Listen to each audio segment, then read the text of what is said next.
Yeah, strategy is going to be key if there are no safety cars. So here we go. Formation lap for the Monaco Grand Prix. Sam, do you think there's going to be a pile-up at turn 1? I think there's going to be a pile up lap one. Whether it happens at turn one is another question. Um, but I think the pile up is going to happen. Um, what should be caused by men's? What should be caused by men's? And we have almost an entire field pile up. Now that would be content. And men's usually doesn't get very good starts either. So potentially that could be some content as well. So I'm having a look at tyres, and the only one who's gone for the hards is Morgan. So everyone else has gone for the mediums. They've not thought about it in the same way that I have, and thought that hards would be good to start on because you can heat them up on the formation lap and then go for the overcut. They've just gone with mediums. They've gone with the bog standard simple medium to hard strategy. As Liam's prediction is that Clock's going to win. He doesn't care about the rest. He just wants Clock to win. Well, you've got to feel that everyone else on mediums, surely that, you're just going to make it more difficult for yourself, because it's impossible to overtake around here, and you're going to be on the same strategy as everybody else. You might as well try something different on a track where you can't overtake. So, yeah, it's a bit disappointing to see that only one person has gone for the hard tyre. I would have thought someone like Adrian or Morris, or even Mash especially, since he's starting last, I'm pretty sure he could have gone for hard tyres as well, and I don't think that would have been a bad shout for him at all. So it is going to be quite interesting to see how everyone goes about on strategy, except for Morgan. So here we go then. The first Monaco Grand Prix of the SLR weekend, revving up to 5 red lights for the Monaco Grand Prix. And we are finally underway in the Principality, and JD Menz gets a good start. Charlie gets a really good start. He's down the inside of Sautia Clock in the center spot. You don't talk about heroics, and Charlie's done just that, and he's up into P2. And that's a brilliant start from SLR Charlie, and that's exactly what he needed to do. You talk about being aggressive around Monaco. You see, he can't overtake around Monaco. Charlie was the first one of the entire weekend, and thankfully, it seems that everybody has managed to get around safely. Yeah, what a start from Charlie. That Clock did not get the best launch off the line at all. I thought he could potentially be challenging Menz into turn 1, but it was Menz who got the start right, and Charlie got it wrong. Yellow flags behind. I'm not sure what that is for. I don't think there's anyone with any major issues. Someone might have got damage that we don't know about, but yeah, yellow flags behind, but it's relatively all well and good. But yeah, what a start that is from Menz, and what a start from Charlie, as Charlie is pressuring Menz near the front. Menz taking it very, very cautiously at the moment, knowing that he is in the lead. He's got through the first lap, still in the lead, and so now he can dictate the pace and drive as comfortably as he wants to. Sorry about that. I mean, that is the beauty around Monaco. It's a bit like Alonso in real life. As we see Bad Otter in the pits, as JD Menz sets the fastest lap of the race. But that's the beauty about Monaco. You can dictate the pace, and it doesn't matter because, you can't overtake around here. So, but speaking of a poor start, we were talking about Sautia Clock not getting the best of start. He is under a lot of pressure from Legend, and I wouldn't be surprised to see if Legend goes for a little move there. You can see he had a bit of a look on the outside line through Mirabeau and through the hairpin. Everyone single filing their way through as Charlie. I think the main thing here is also is going to be ERS management. If you see a window of opportunity, it's going to be key. Save as much ERS as possible in case you see that opportunity to overtake. Indeed it is. As I see Charlie making a little bit of a mistake there going into the Novell chicane behind Menz. Understand why a little bit. Oh my lord, he is so close to the wall there at the back. I thought that was... Oh, as Charlie hits the wall yet again at the chicane. He is really struggling. He'd be very, very lucky if he doesn't have any damage from that. He doesn't go into the pits, so I presume he's good. Might have a move here. Mason Gammon down the inside of Jack. They've somehow both made the corner, but Jack loses out there. And Mason Gammon, and that's exactly what I'm talking about. You have to be opportunistic, and that's exactly what the Williams driver has just done. and DRS has been enabled as well, so the timing of that overtake can make a metronome jealous. As DRS is enabled, it's going to make it a lot less likely to see overtaking. Mason Gammon will be like, you know what, sod it, we'll just send it down the inside at the last corner, and he's somehow managed to make it work. Credit to both drivers for getting through. Yeah, what a move that is from Mason Gammon. He spotted the opportunity. Jack must have made a bit of a mistake to allow an overtaking opportunity into Anthony Node, because you don't usually see that. But yeah, Mason Gammon sticks it up his inside, and Jack, from having a disappointing qualifying, is now lost. He's now lost another position. So he's got all the work to do for this race, as Charlie's caught back up to Menz after that couple of mistakes, couple of very, very close calls on the previous lap. And he's actually putting pressure on the Ferrari driver here. So potentially could we see Charlie trying something into turn 1 if he gets a good run at the final couple of corners. Menz seems very reluctant to want to be aggressive here.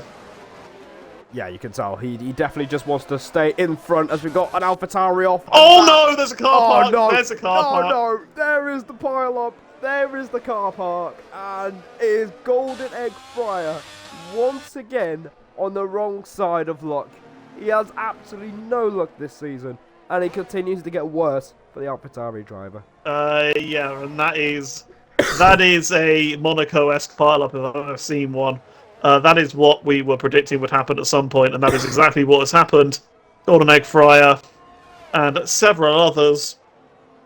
Just absolute chaos between them in the final corner after Rascasse. I can only assume that either one of them has spun on Rascasse, or there'd been a couple of drivers making contact with each other on the entry of Rascasse, and yeah, long and short of it is that has caused a pile-up, and as Mason Gammon has picked up a 3-second time penalty for corner cutting. The first of the top 6 who have picked up such a penalty. Oh no! Oh, Mason Gammon's gone! No, he's binned it! He's binned it! And he's on the racing line! He's on the racing line! Oh no, Adrian's crashed! Oh no! Adrian's in the wall! BCC Josh as well! Oh no! no! He steamed in as well! Oh no! The McLaren steamed in! It's happened! It's happened! We've got a pile-up, and that is an inevitable safety car. Oh and my it all started word! when Mason absolutely binned it, and many victims involved, and we are down to 11 already after just 3 laps of Monaco. We knew this was coming. Oh, I don't know. Just lightning strikes twice with that. I've been commentating a race where that exact thing has happened before, and yeah, we have a 4-car pile-up in sector 2, and I mean, if you want any case in point as to why ghosting should always be enabled in street circuits, then there we go. The 4 drivers out of the race already. Yep. Thanks to that pile-up. Josh has left the session. He's had enough. I can't blame him. It's been a rough weekend for him. You know, he could barely keep his front wing intact. His teammate gets pole position while he's down in the midfield, and all of a sudden he's involved in a pile. And what are these top few going to do as well? He's had enough. What are these top few going to do? Well, the safety car has not picked up the leader, so this is a free stop essentially. So there you go. Unsurprisingly, everyone is coming in, but SLR Jack. Everyone. Like, his luck continues to get worse because he's gonna lose out here because he has to double stack with his teammate. So here we go. Hard tyres going on towards the end of the race. Are we going to see any change of position? We do. Yes, we have. Sotia Clock is ahead of Charlie. He's back in the P2. Wow, that is very, very important for this race. As Golden Egg Fryer, interestingly, is electing to stay out under the safety car, going up into P6. But what would be interesting to see is, can these guys take the hard compound to the end? I think it'd be pretty tight from lap 5. We could have to see them making another pit stop. But yeah, I'm very surprised, to be honest, that all of them have chosen to pit. But yeah, that is very interesting. Top 5 all chosen the safety car to make their pit stop onto the hard compound tyres. And yeah. And there's our answer. There's our answer. The safety car can come out of Monaco on this game. It can. Well, sorry about the coughing. There's not much I can do about it, but it seems to be getting worse for this race. Sorry about that, guys. But yeah, top 5. I think it was an inevitable decision. I think if you stayed out, yeah, you'd have track position, but you'd be a pit stop behind everyone else you were fighting in the first place. So I'm not surprised to see the top 5 pitting for hard tyres, because you don't want to jeopardise your track position around here when it's impossible to overtake. So Charlie's going to be fuming. He made that great start down the inside at Saint Devot, but it means nothing now as he's back in P3. So a very unfortunate turn of events for the Red Bull driver. Golden Egg Fright is finally in the pits.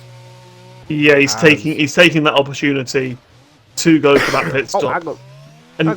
Hang on. He's glitched back on the track. What? No, he hasn't for me. He hasn't for me. No, he hasn't for me. It's all well and good. But I'm really confused here. Has Moley had like a glitched delta or something? Because Golden Egg Fryer pitted. He pitted he pitted a lap later, having been behind Moley when he went into the pits, yet has overcut him by 6 seconds. Why? What's happened there? Oh no, I've just seen on my screen. Yeah, he's pitted for hard tyres. On my screen, he just drove into the pit lane, glitched back onto the track, and started driving on mediums again. And all of a sudden, his tyres have flipped colour to the hard tyre. So I have no idea what's going on. I think that's a problem that only you're having, because I'm completely fine. Yeah, apparently he's in the pits, but he's on track. Yeah, he's in P6. But yeah, what's going on? Things are completely fine with the timing screen on my screen. I think what it is probably because I'm host. It's probably because I'm host. I think probably everyone else is having the issue, but because I'm host, it's not showing that issue for me. So I wonder whether to other people Golden Egg Fryer is in the wrong position, but he is completely fine. He's completely fine for me. So I think my timing screen has sorted itself out, son. So yeah, I'm really confused because I'm looking on my screen and there's nothing of what you're going on about. But then I'm looking at the stream and Golden Egg Fryer is in like 8th in the pits. Yeah. Right. Okay. Yeah, Morgan's on mediums for me in P11 with a drive-through penalty, and he's not in the pits. Yeah, it says he's in the pits, but he's not in the pits. Eh? GG, Codemasters. Wait, hang on.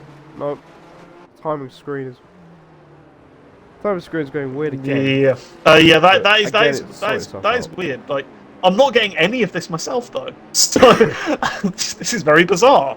So I think that might have actually been kind of the issue that Moley had with his weird delta and why he couldn't go very quickly. But hopefully it'll all sort itself out once the safety car comes in. So maybe we have safety cars in Monaco now, but they don't work.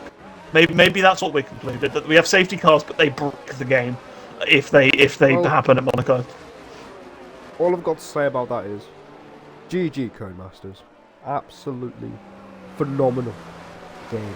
For the second year in a row, they have produced an absolute masterpiece on how to make a Formula 1 game. As my timing screen has put J.Lee Menz in 9th position when he is literally head of the field here. Yeah, I'm not getting any of that. I'm not getting any of that. It's probably a good thing. I don't even know what's going on, but we all know. Oh, Menz has nearly spun! Oh He's my nearly spun! Menz nearly spins! That would have been not very good. Oh my god, what is Menz doing on his restart? He is taking the most disgusting restart. It's all completely legal. It's all completely legal, but it is causing absolute chaos behind him. We're underway again. And everyone's managed to get through safely. Thank God. Praise the Lord. We have a completely safe restart. Oh no! No, Masher's hit the back of Leah. Oh no! Oh no! Morgan's hit him as well. Oh no! Not good. These three have lost out badly to the rest of the field. JD Menz leads. I don't know how long my voice is going to hold out for this race. We're on lap 9, and I'm already coughing like a madman. So I'm trying to hang on here, people. I'm trying to hang on. Sorry for the coughing, but I'm going to try my best to hang on in there. But Menz has a decent lead over Clock ahead of Charlie in third. Unchanged lineup for the first 5-6 drivers. Jackie's really struggling on his. Does he have damage? Does he have damage, maybe? Is that Jack's issue at the moment? Could he have front wing damage? It doesn't look like it. He might have just made a mistake, actually, in the middle sector. Because he's found pace back in the final sector. But, yeah, something definitely happened to Jack that lap. To lose that much time. Maybe he has a random car in front of him that we don't know about. I'll never say never in terms of Codemasters. After what we saw under that safety car period. But yeah. Well, yeah. You can't count anything out at this point. But Jack is going to try and get going again and see if he can catch up to the top 4 that have simply just run away from him here. It's really not come together for SLR Jack so far in this Monaco Grand Prix, but there's still 30 laps to go. So, plenty of time to get back in this race. Yeah. In conclusion, what's happened so far in this race is people have driven behind each other and not been able to overtake, and then there's been a massive crash. So I'm expecting another few laps of people driving behind each other with no incidents, and then another massive crash. We'll see if you're right. But right now, JD Menz under pressure from Sauter Clock. He's been released from that jump in the pits, and now he is looking to apply as much pressure as he possibly can to the Ferrari, the championship leader, JD Menz, as so far, I've checked the standings a few minutes before the race. JD Menz has had basically total control in the championship, and who is going to be that one person to step up and take the fight to the Ferrari, as DRS has been enabled on lap 4, and now this is going to hurt Jack even more, because DRS you gain about at least 2, 3, 4 tenths down the straight, so you have 10 to 12 miles an hour more straight line speed, and as a result Jack might lose at least 2, 3 tenths on the main straight alone by simply not having DRS. So it's going from bad to worse for Jack, but he needs to make sure he can stay composed so he can still give himself a chance to get in this race. But the top 4 are simply in a league of their own right now. Yeah, Jack becoming detached, yeah, it is really, really hurting him. Top 4 at the moment though. Yeah, all driving very, very well, very, very consistently. It's kind of just they've kind of just got to massage their tyres now, because this is going to be very, very tight to the end of the race now on these hard compound tyres. Tyre wear is a lot higher on this game than it was on the last, as Charlie's lost an awful lot of time here. Has he got damage, maybe? I don't know. Charlie's definitely made a mistake out of Raskas, as Clock can't challenge Menz into the first corner, and Legend can't get close enough either. So let's try and move back a bit. Back to the battle for P7. Bad Otter on those medium tyres along with SLR Morgan, but the difference is Otto's out of sync with the drivers he's around right now, because he's on medium tyres. He didn't pit during the safety car, I don't think, but yeah, he's going to have to stop a lot earlier than, well, maybe he'll not have to stop again, actually, sorry. Bad Otto he's won't. Definitely going to have to stop again. Bad Otto will have to stop again, 100%. The mediums will not go the distance. The hards, I don't know. It'll be kind of good to see whether they can go the distance or not. It'll be good information for our races later on this weekend. This is weird though. The field keeps on fluctuating here, because Legend was on the was pressuring Charlie, but now Charlie suddenly has got right with Clock and Menz again almost, and now he's dropped back again. And yeah, it's a bit of a weird field spread. The only common thing is that Sauter Clock is putting Menz under pretty much continuous pressure. He's using ERS and DRS here. He's going to get as close as he possibly can, try and force the Ferrari driver into a mistake. But at the moment, Menz is not cracking. Well, he's keeping it calm under pressure.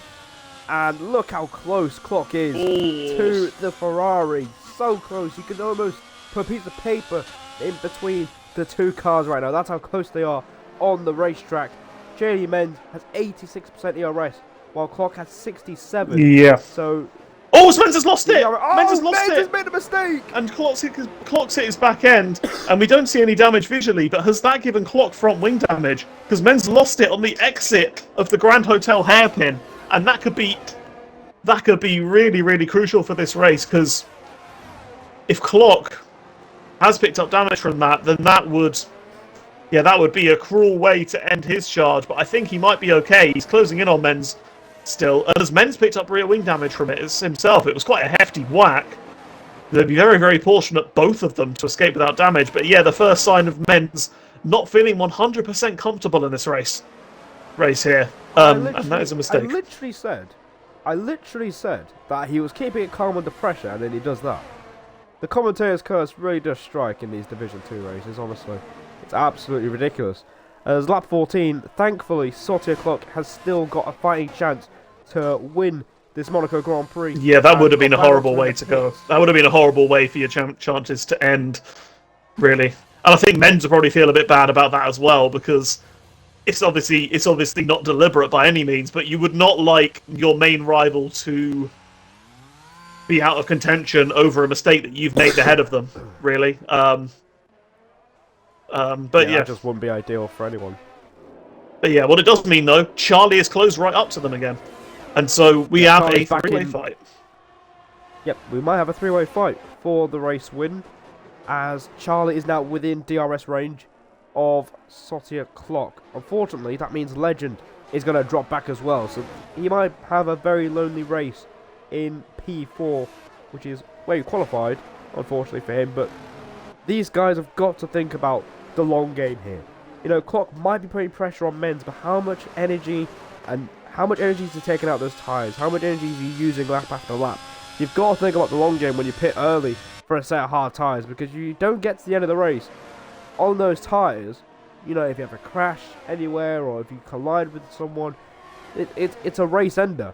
And we almost saw Clock have his race ended with a near miss with Menz in Lowe's hairpin. So, you know, it's great that he's putting pressure on the Ferrari, but he's got to think about the long game here. Yeah, he definitely does. I've seen Clock lock up quite a few times behind Menz, so, and obviously being in the dirty air is not going to help his tyres at all. And maybe that's Menz's plan. He's hoping that Clock will push a bit behind him, and then he himself will be fine. As Lear's lost it. Lear has lost his front wing at the start of the middle sector. Yeah, he's had a crash at Mirabeau, and that is front wing gone. And unfortunately for him, I think he might fall out of the points. As Jack, oh dear, it's really not looking good for Jack here. You know, he had a lot of time left on the table in qualifying, and now, you know, he's lost sync with the top 4 in front of him, and now he's got a 3-second time penalty. It really is going from bad to worse for SLR Jack. And yeah, you got. Oh, as Lear's hit the wall ahead of Morgan with his front wing damage, and Morgan is being very, very cautious, trying to make sure that he doesn't collide with Lear at all. Yeah, Morgan's just got to be patient here. He knows that Aston Martin is taking a one-way trip to the pit lane, and there you go, easy overtake. Oh my goodness me, he almost loses the rear end on the exit of the last corner as well, so he can get pushing again in clean air, and he's up into P8. As Lear is putting on soft tyres, so these guys not fighting for too much at the moment for the final points paying position. As Charlie's definitely made a mistake somewhere, Sam, because he's 2 seconds back now. Yeah, I think he made that a couple of laps ago. He had a bit of a moment in the middle sector, and he's kind of in a world of his own. Charlie, he's managing to stay in this race, which I'm sure he'll be very, very happy about. But I'm sure he won't be enjoying this race one bit with how close they're getting to the walls. But yeah, Charlie once again detached from the top 2. He needs Menz to half spin again to get to it up there. Oh, so there we go. Menz is just half spun. There's the half spin, and there is the opportunity for Sauter Clock to potentially go for a move in this race for the lead of the Monaco Grand Prix, but he's not close enough. He's not quite close enough on this particular occasion, as Morgan picks up a time penalty, a 3-second penalty for the Mercedes driver. As yeah, Jelly Menz is definitely feeling the pressure. He's got so much more ERS than Clock, but he's just making a few errors that are giving Clock just a sniff of an overtake here. Yeah, that extra ERS kind of saved him a bit on the straight because he was able to deploy it to defend from Clock once he made his mistake. And that's Clock's issue at the moment. He's trying to put as much pressure on Menz as he can initially, but that's making him deplete his battery. And so Menz will always have more than him to save. As for warnings between the two, because that could be the other way that Clock could get through. Yeah, Menz has one warning, but Clock has none. But both of them are still a little way off a penalty. So that's not going to be the answer for Clock just yet, unless Menz picks up another couple of warnings. So yeah, Menz at the moment doing what he needs. Yeah, exactly. You know, one warning in the first, 17, 18 laps? That is pretty impressive in any track you go around. So, Jack is in the pits. Oh, it must be damaged. It must be damaged. Oh, no. We'll see. He probably should be changing his front wing here. Let's see. Yes, he is. The Alfa Romeo mechanics have a new front wing ready. His front wing. Gone back onto the mediums. They will not make the end of the race, so Jack will have to make another pit stop as well. And yeah, Jack is now dropping down into P8, maybe even P9 if Bad Otter gets ahead of him. It's going to be close on pit exit here, actually. It's going to be really close. And there you go. Bad Otter is ahead of SLR Jack, who's just come out of the pit lane exit, and he is down to P9 when he felt like a top 3 start was definitely on the cards if he matched his personal best from midweek, which was a 10.2. He would have been on pole position. So Jack, full sympathies to you. It's absolutely it's a very deflating feeling, because I felt this in Bahrain at the start of the new SLR season. Did a 28-0 in the practice sessions midweek, but when it came to the real thing, I was 6/10 off what I did in practice. Oh, it's Legends pitted. Qualified. Legends pitted. P7 as Legend is in the pit, and that has given Charlie some much needed breathing space. He's gone for soft tyres. Yeah, so he's definitely going to have to stop. Yeah, again. He's repairing his wing. And that puts Moley in the top 5 as well. Moley doing very, very well himself. Sure, he'll be very, very happy with his performance. SLR Moley up into the top 5.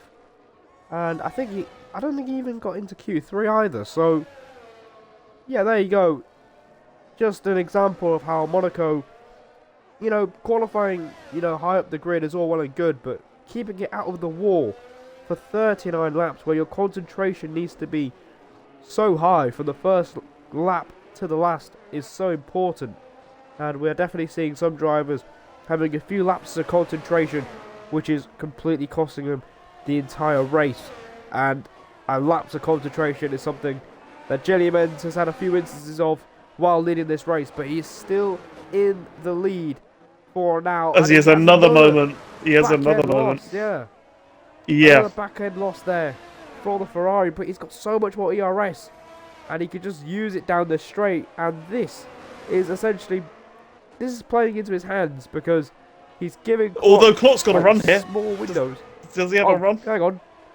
Does he have a run? He's gonna have a look round the outside, going into the casino square, but he can't make it work. Again, he just wasn't alongside the Ferrari through that section as they go through Mirabeau one more time here. We are about to cross half distance of this Monaco Grand Prix.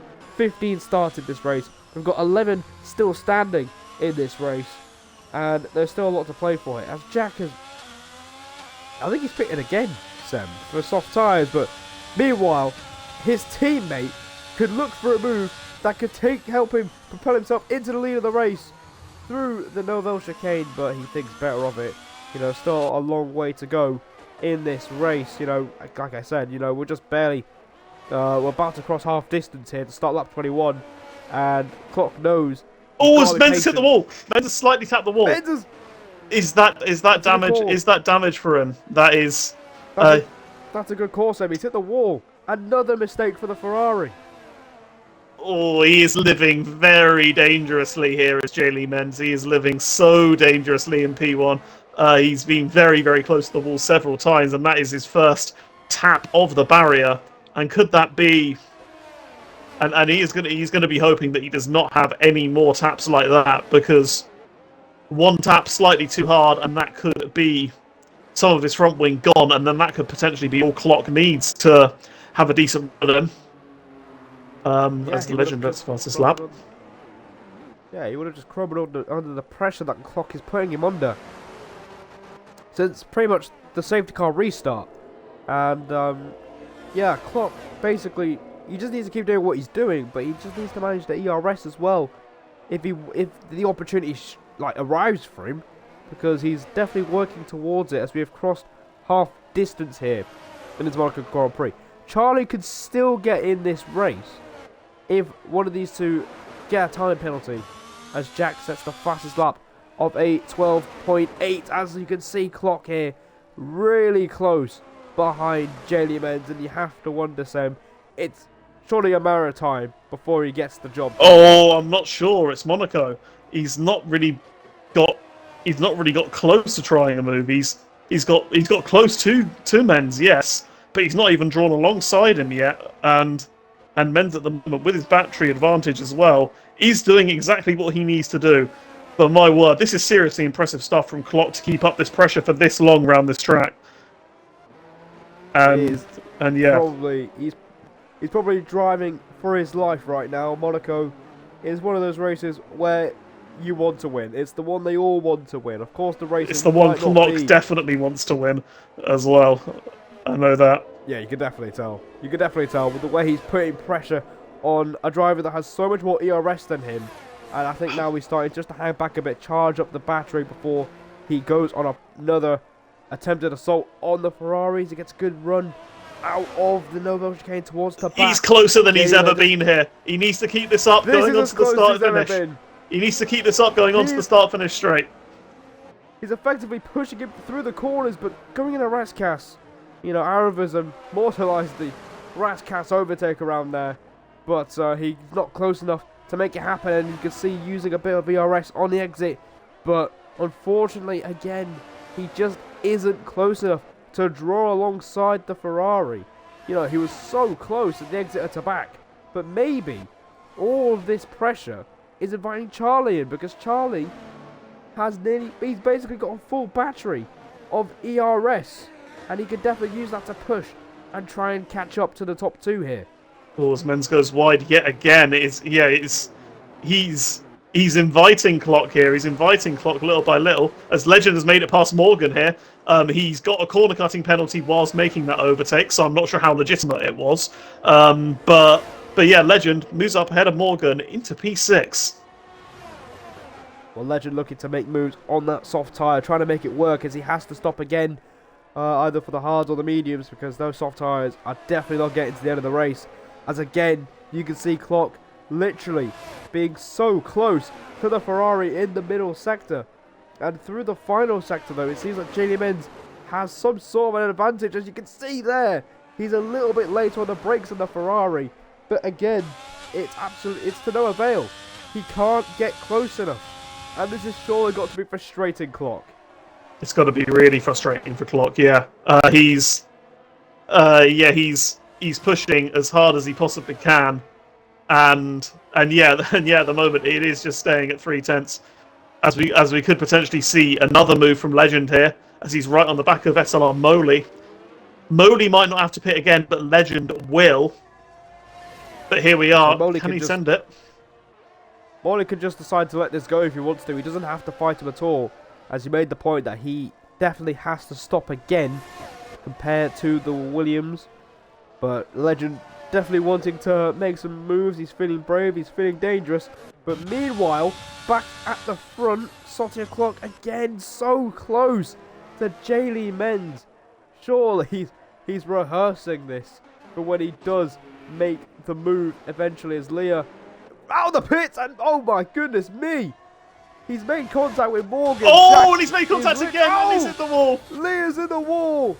Leah's in the wall. He's got damage on his front wing. Morgan and Jack have collided as well. Back to the pits. No. And Morgan and Jack go wide through the casino square as well. What is going on here in the midfield? It's bumper cars. Bumper cars is what it is. And as this is going on, Clock is trying another assault with his ERS. Is he close enough this time? No, he isn't. Although that was the first time he's drawn slightly alongside. He drew his front left wheel slightly alongside Menz's car there. And yeah, that is the closest Clock has been yet. Men's Yeah, and nerves creeping in is still carrying on. Well, surely you've got to give it to Menz. He's definitely showing nerves of steel to stay ahead with so much pressure, but Sauter Clock is relentlessly hounding the Ferrari, harassing the Ferrari here as it comes through the Nouvelle chicane. But again, I think he's just rehearsing this, surely, for when the He's got such little ERS though. He's got such little ERS. He can't do anything here at the moment. That's the problem. That is literally the problem that Clock is facing here. You've got to charge up the battery. I did say earlier, you've got to think about the long game and think about how much tyres you'll have at the end of the race as well. And with all this happening, SLR Charlie is literally 1.5 seconds behind. So if these two continue squabbling and getting near each other, you know, Charlie could have a say in this. As we've got yellows, what's going on here? Molly, Legend, and Otter having a bit of a coming together here through the Nouvelle chicane. I don't know who's got damage. I think Molly might have damage here. Maybe, I'm not even sure. I can't tell if he's got damage. We're going to find out here as everyone's going. So did Molly maybe lose it and then Legend just has sat behind him and not overtaken him? Yeah, so what must have happened? Molly must have had a bit of like a half spin or a spin or something, but then obviously he's blocked the entire track and the Legend couldn't get through. Well, dearie me. And here comes SLR Charlie into this battle now. He's closing in, he's closing in, he's closing in, and he has 100% of his ERS, Charlie. 100% of his ERS. Potentially, if these two squabble and lose ERS, Charlie could just wait for them to lose time, and they could mount a move himself. As Clock, though, is so close. He is so close. But it just shows how hard it is to overtake round there. 3/10 behind Menz, going on to the start-finish straight. He's using all of his battery that he possibly can. Is he close enough, Clock? No, he is not. Is he going to send it? No, he isn't. He thinks better of it once again. And this has got to be mind-numbing stuff, but he's going to try and get a run on him up to the casino square, but he has nothing. He has no ERS. Again, he tries to draw alongside him, going through. He's got a good run here. Could he send it into this corner? He's going to send it, surely. No, he doesn't. But Menz, he goes wide through Mirabeau, and surely this is it. Oh, I don't know. I don't know. He is still staying ahead. He is doing a mighty job, his Menz. Meanwhile, Legend is right behind Molly, and he's got the same problem. He's got no ERS, despite being so much quicker. And I said this earlier, ERS management is so crucial around this track, and some of these drivers are finding out the hard way. As I forgot to mention earlier, Jack has been lapped by Menz and his own teammate. Oh, Clock had a little bit of a moment behind Menz there. Clock had a little bit of a moment behind him. Going through the swimming pool chicane, he had a big moment there. He nearly lost it. Menz had a little bit of a wobble coming out of the Nouvelle chicane, and then Clock had his own bit of a mistake, and that's given Menz a bit of breathing room here. But I'm sure that breathing room won't last for very long. Oh, what the? Well, Molly, Legend is trying to pass Molly, and instead, Bad Otter is through up into P6. So Legend really trying to make those soft tyres work. I think he might have tried a bit too hard, and instead he's lost a position. And oh no, he's spun. He's spun. Oh and dear. He's lost part of his front wing, and that is a nightmare. That is an absolute nightmare now for Legend, and that is any sort of hopes for a P5 finish over. He's going to box again. I think it's the third time this race, and he's going to put on another set of softs. Yeah. Yeah, Legend's having a very interesting race. He was running P4, but yeah, he's really struggling there. Yeah, he really As once again, Clock getting pretty close to Menz, but then also getting pretty close to the barriers as well. He's absolutely sending it once again. He's just hoping that Menz makes one mistake in the right part of the circuit for him, and then that'll mean that he can pull alongside and have a go. But once again, I don't think he's going to be close enough. He's not using battery here on this occasion. Maybe if you started, like, you know, not using ERS down the straight 10 laps ago, maybe you could have a better chance, but... Yeah, you do seem to recoup the battery very quickly, though. You do seem to recoup the battery very quickly, so maybe he'll just do that for the next few laps, and then he'll be able to charge. Yeah, that has surely got to be the strat now for Sauter Clock if he wants any chance of winning here in Monaco. He's been stuck behind his Ferrari since the safety car restart, and surely, Sam, surely this has got to be like, you know, one of the most mind-numbing things as a driver. You know, you're stuck behind one driver for basically an entire race and around somewhere where you need to be concentrating, and it's hard to overtake. This has got to be mind-numbing. Yeah, for Sauter Clock. yeah, it's gonna be. It's one of those where like he does know that if he gets a run, then he could make a move. But then Menz, he has managed it extremely well, you have to say, to keep the gap at how close it really is for this amount of time. Yeah, very, very, very, very challenging to do that. That's kind of how you got to drive to be safe in Monaco. That was Menz's approach. Although once again he runs very wide at the final corner. He does keep on doing this, Menz. He keeps on running wide a few times, and here he's run wide here out of turn 1. Out of Saint Devote, Clock using all of his battery. And once again, he's got a bit aggressive. But he's not close enough. Wow.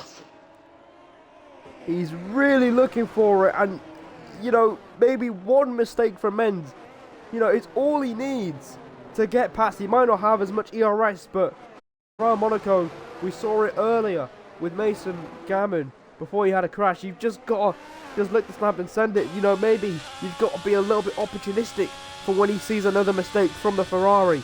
Maybe just send it in the next corner, because he almost had a look through the casino square, and he could have made it work.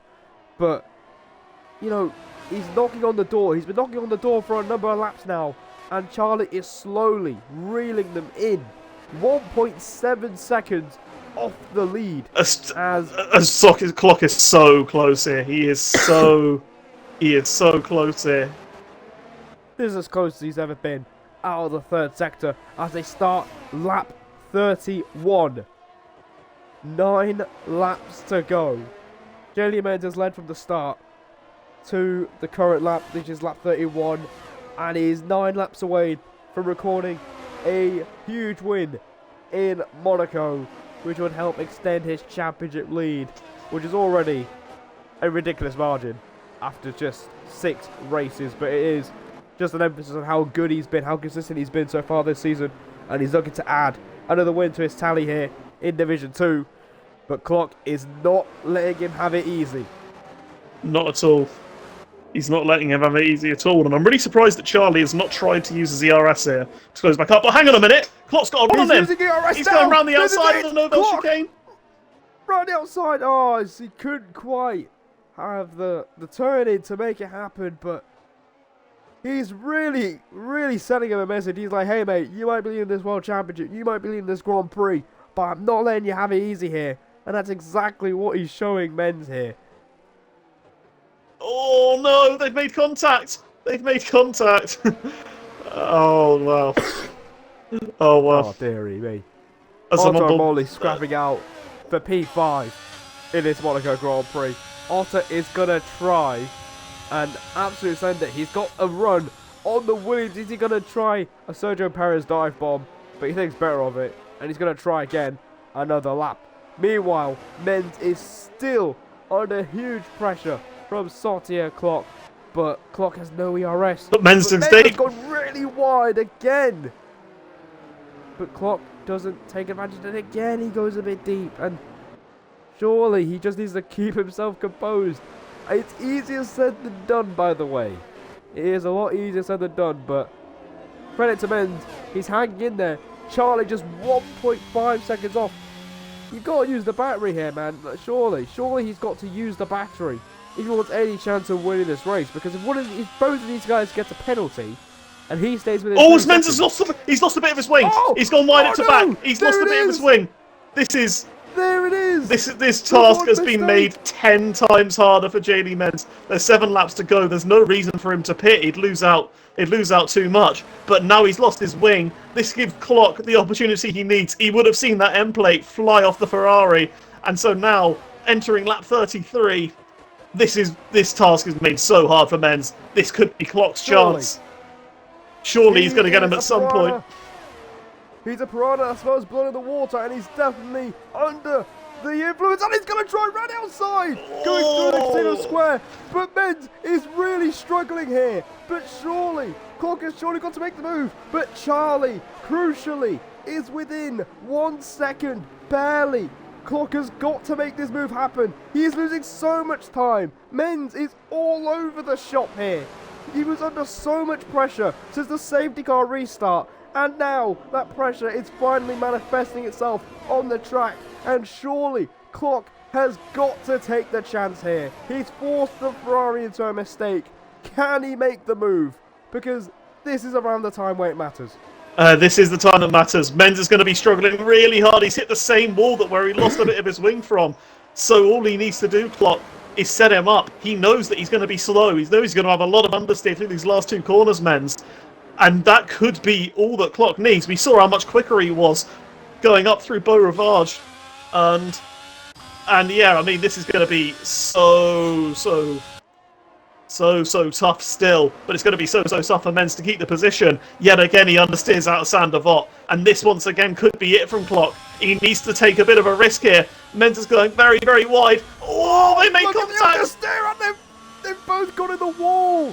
And Clock is going to be fuming, but he's getting the switch back, going into Mirabeau. This is the moment he's been waiting for. Oh no, they hit the wall! They hit the wall! They're in the wall! They're in the wall! Oh my word! He tried to send it, but SLR Charlie takes the lead of the Monaco Grand Prix, and it's heartbreak for J-Lee Menz. Oh, He had one mistake too many.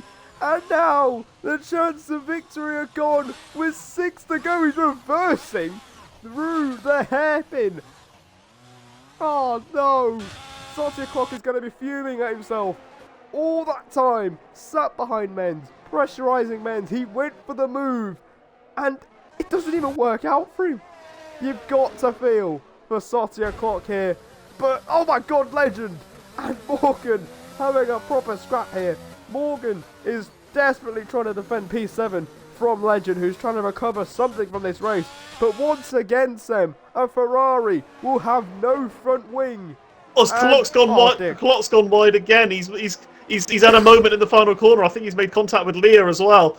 So Clock losing yet more time. But yeah, Menz with absolutely 0 front wing from that. But wow, that is something that will definitely go to the stewards, and that is something. Definitely. And that is something that has completely decided this race. They've made contact, Clock and Menz. That is just the nature of Monaco.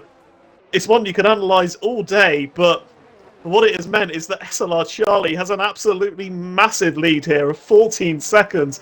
He's kept in P3. If he was any closer, he could have been caught up in it, but he's managed to get away with it without any damage himself, threaded through, completely taken advantage of it, and he is now in a very, very healthy P1. He won't believe his luck. He is. Oh, there's chaos again! Oh my word! Oh Coming out the pits! Oh no! Coming out the pits! Right, Menz and Morgan! The race! It's a VSC. VSC. It's a VSC. It's a VSC, so Charlie's going to be relieved. But you couldn't write this. He was leading the entire race. 33 laps in the lead. And 2 laps later, he's out of the race and will not score points in this Monaco Grand Prix. You could not write this. This is the first race of the entire SLR weekend. And we have seen one hell of a race, and we've got 4 laps to go. What is this? What am I seeing? Oh, this race, it's taken a while to properly get going, but my word, it has absolutely exploded. oh my word, this is truly inspirational stuff from everyone. I think it's simple to say. Truly inspirational stuff. As Golden Egg Fryer has decided to pit under VSC, I don't know whether he's scared of a puncture maybe, but he's put an immense amount of risk into this pit stop because SLR Moley is going on the start-finish straight now, and Golden Egg Fryer could lose the position to Moley. He has. Oh no. He's lost the position to SLR Moley. I was about to say, finally, this man's going to have some luck. But never mind. He's pitted under VSC, and you could say he didn't really have to do it, but he's done it anyway, and now he's down to P4. Can he catch SLR Moley with just 4 laps to go. I don't think there's enough time in it. Ooh, it depends how bad their tyres are. It depends how bad their tyres are. Maybe he's done that purely for safety, purely to 100% make the end of the race, because they have been on these hards for a long amount of time here. So God knows what their tyre wear's on, Charlie, Clock, and Moley on those older tyres. But yeah, Golden Egg Fryer has now got a. He's now got to close up to Moley and pass him on track. SLR Moley, he's been absolutely nowhere all race, but he's kept his nose clean and is currently in a podium position here.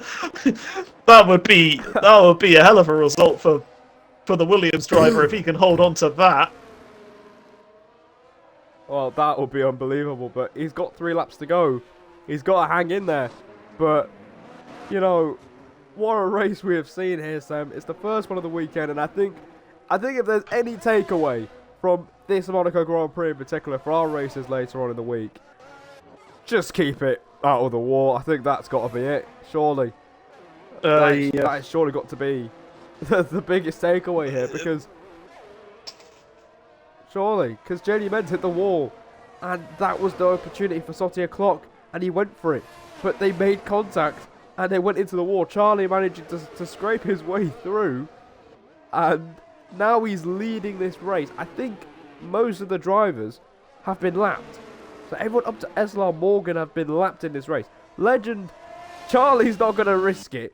He's going to let Legend through. He knows that he's very lucky, and he just wants to vibe to the end of the Grand Prix. And you know what? Who can blame him? Yeah, definitely. That is a very smart decision from Charlie. He is 15 seconds ahead of P2 and P1, and he's just got to nurse his car to the flag. But someone who isn't going to be nursing his car to the flag is Golden Egg Fry, absolutely sending it, trying to get that podium spot off Moley.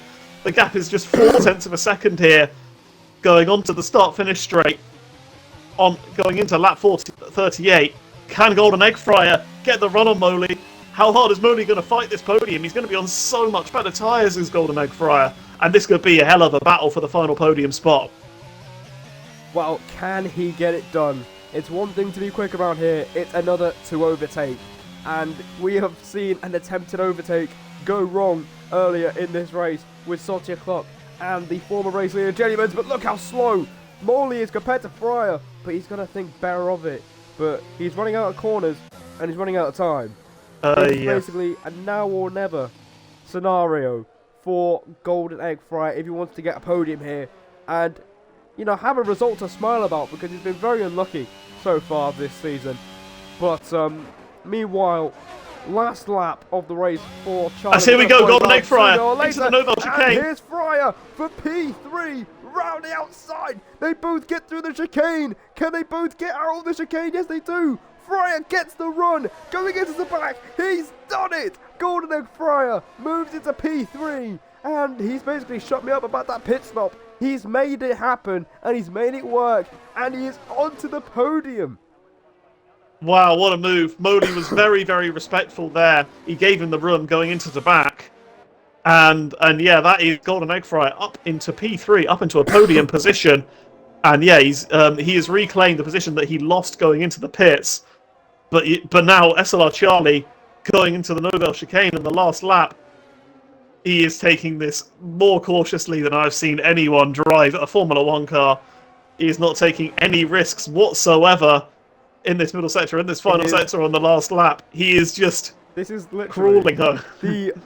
This is literally the most cautious glory lap you'll ever see in league racing, but this man was third.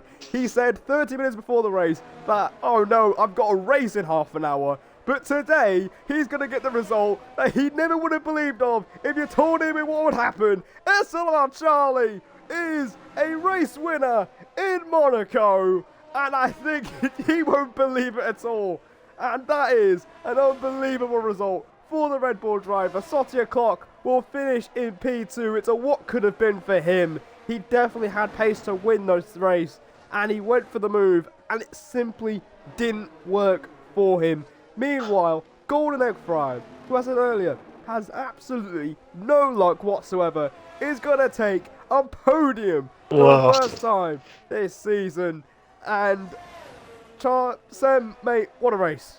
What What a way to a start the SLR weekend of Monaco. what a race. That is crazy race. What a fight for the lead for the entire race. I mean, Clock and Menz both drove incredibly well, but then they obviously had their coming together. Menz lost his wing, and that's what set that entire chain of events off.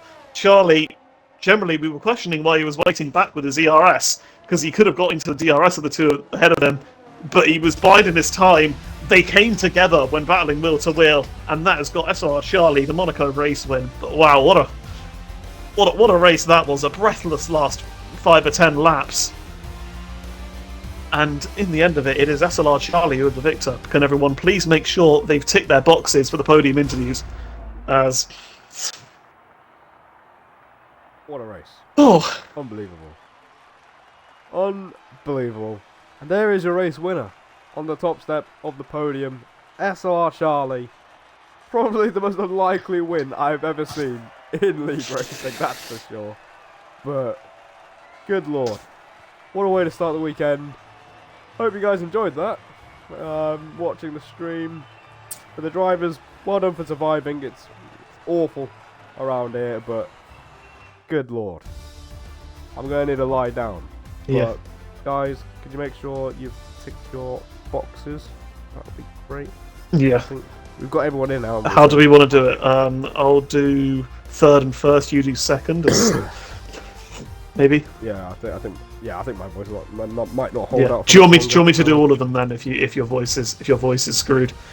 If you want to do one, then I go think for it. I might be able to do second. I might be able to. Okay. Yeah. Yeah. We'll start off. With third. Golden Egg Fryer. Well, at the end of the race, especially, you didn't make it entirely easy for yourself. But you have come through, and you've got a podium position. I believe that's your first podium of the season.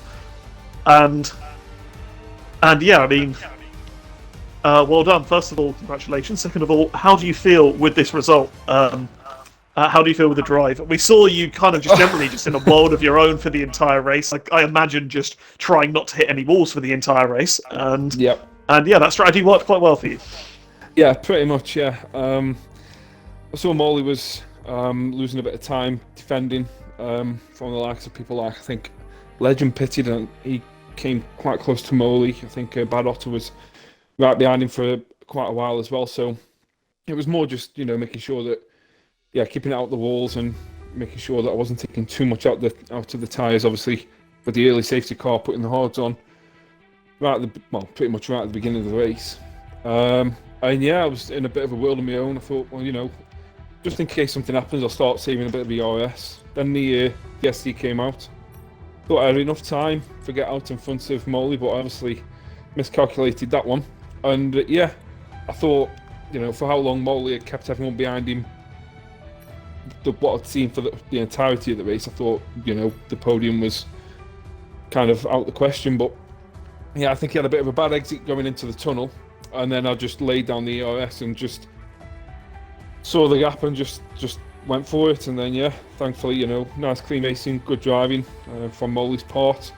We both kept it clean through the swimming pool and things, and it was first podium of the season, and honestly, I'm so glad it's over.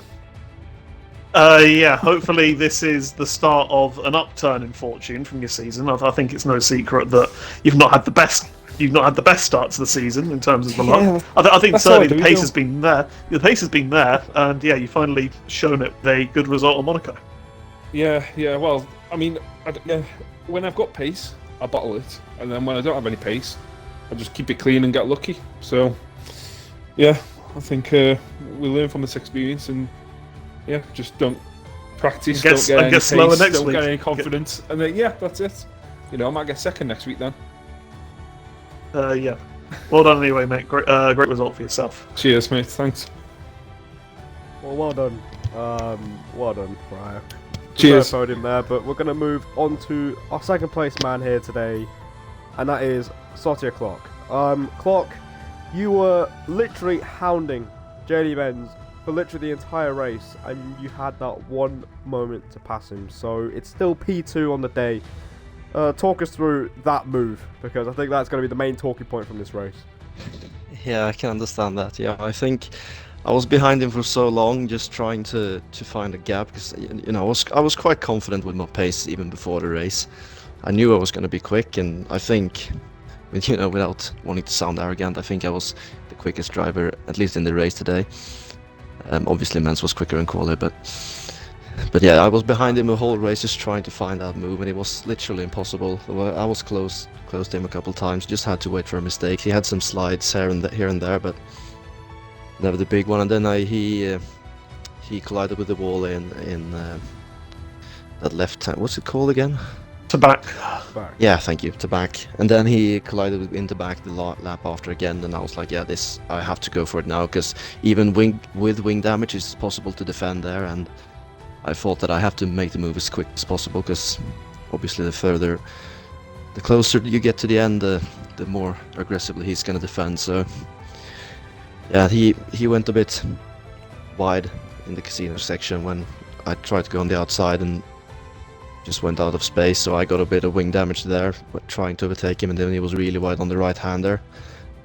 I could do a little switch back on him, and we was literally side by side into Mirabeau, and yeah, with my slight wing damage that I got, I couldn't slow the car down enough to go side by side there, because he tried to hold it around the outside, which is fair enough for trying. But I think it's what happens when you race wheel to wheel in Monaco and no one wants to yield. Yeah, pretty much, especially when, you were behind him for so long. But at the end of the day, it is a podium finish. So, and your pace, you said you were probably the quickest guy on the track today. So do you think you can carry any positives going into the next race, or do you feel like that move is probably, has ruined your entire weekend?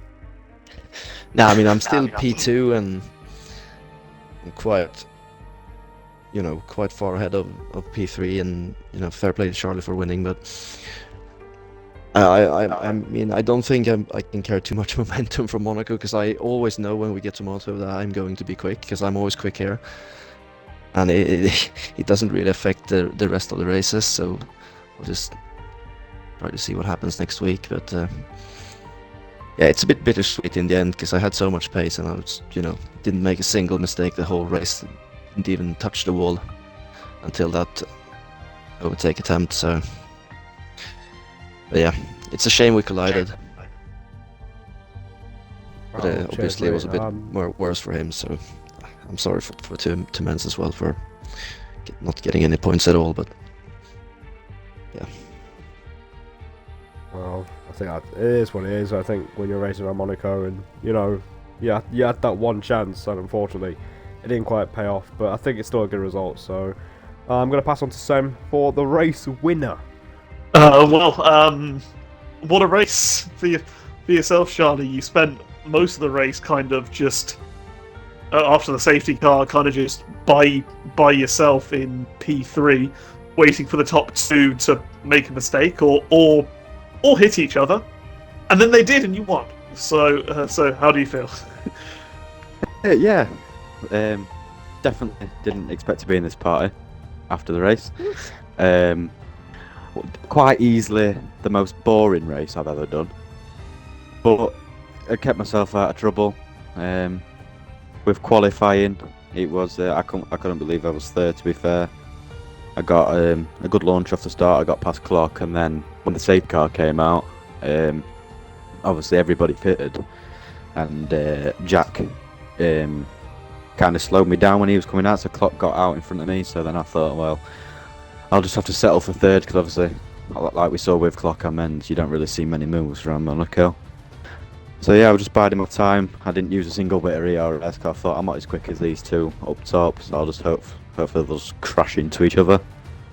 And then, well, I couldn't quite believe it that they did. Yeah.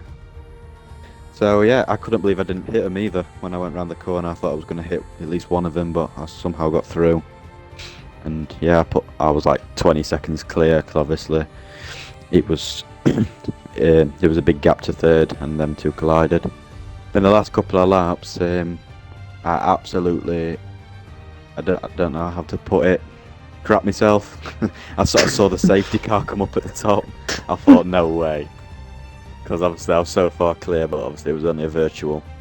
And I thought if I pit, Clock might not pit, and then I'd have to get past him. So You can have a Max Yeah, but- Verstappen Lewis Hamilton situation. exactly, With that one.